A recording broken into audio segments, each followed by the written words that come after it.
ายดีสบายดีบรรยากาศเมื่อที่สองเมื่อที่หนึ่งไปถ่ายลงเนาะบรรยากาศเมื่อที่สองได้นี่ทีมงานคือเราทีมงานยินด่วนถมดินอยู่บ้านนาแกแกงซ้อนนาเขต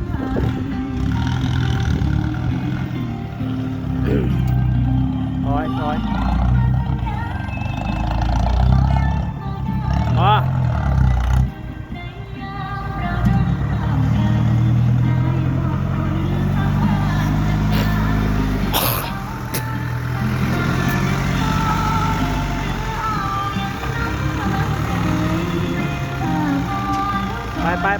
ไป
คิดอายให้ท้อให้ข้ามบ่มีก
รื่องที่มีปอกเนาะมันมีเจ้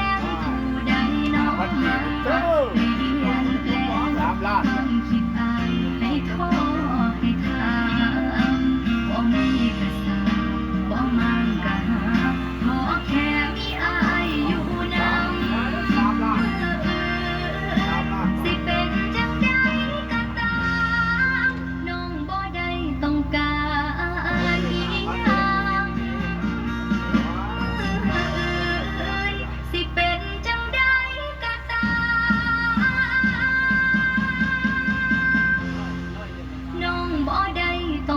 าน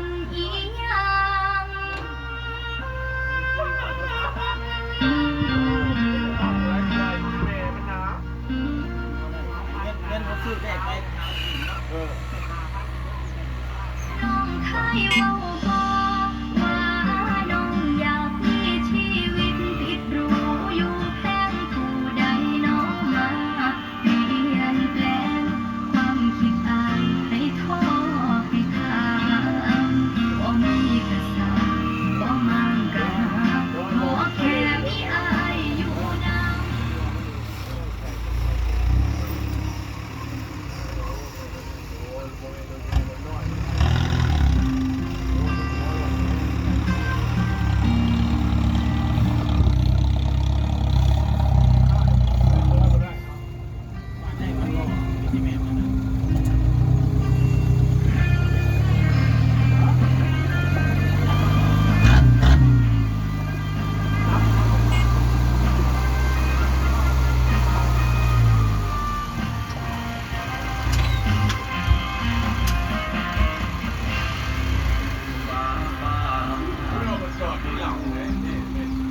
แค่ต้องพักให้ถึงที่สุด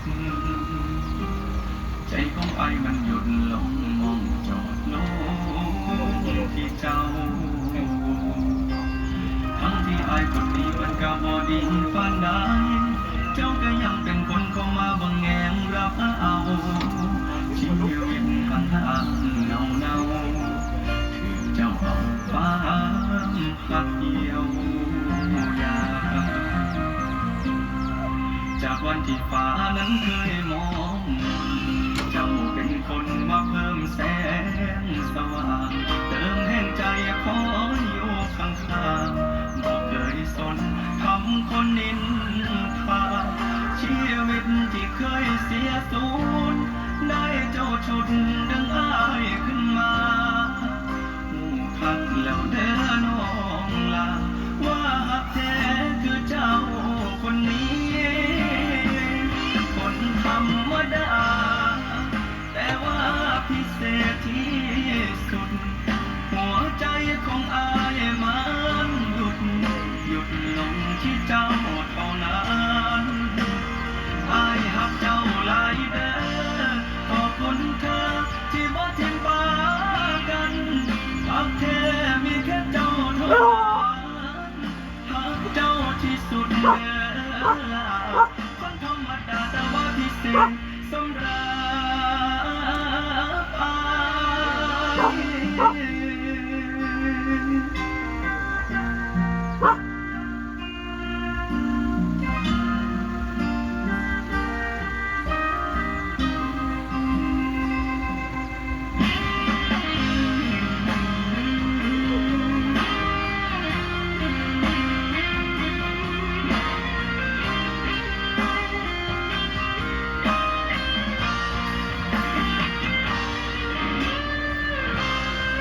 จากวันที่ฟ้านั้นเคยมอง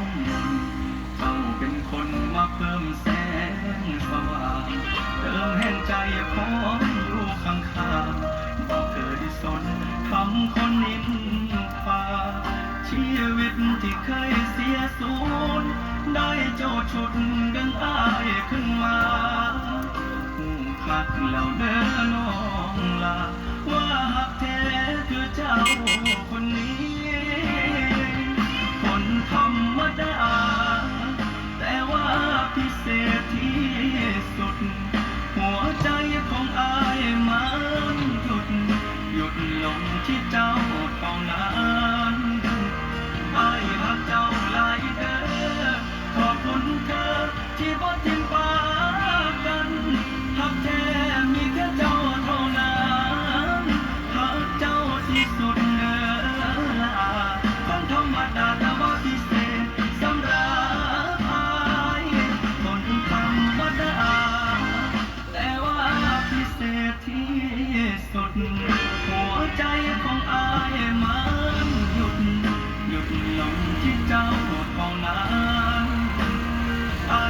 จ้าหลายเด้อ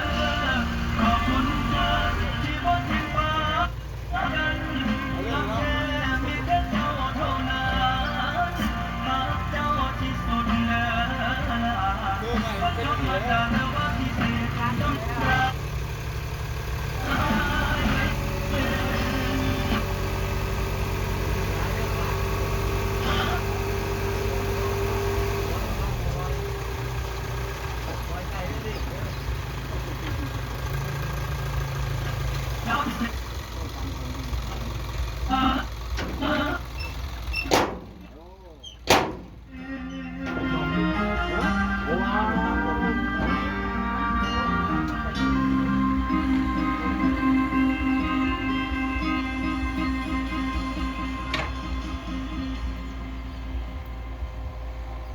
คนธรรมดาแต่ว่าพิเศษที่สุดหัวใจของอายมันหยุดลงที่เจ้าเท่านั้นอายหักเจ้าหลายเด้อขอบคุณเธอที่บ่ทิ้งฟ้ากันหักแท้มีแค่เจ้าเท่านั้นหักเจ้าที่สุดเด้อคนธรรมดาแต่ว่าพิเศษสำหรับ พวกเขาห้องห้องได้เลยตื่น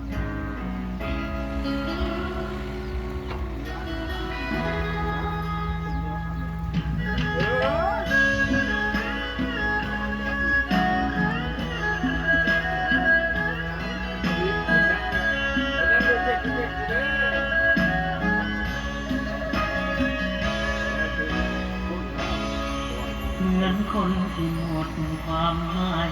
ความเดียวดายเข้ามาครอบงำหัวใจกับประจำให้เจ็บซ้ำๆคอยตามทางถามว่าเจ็บแค่ไหนบอกเลยว่าเจ็บกับที่นี้จากการ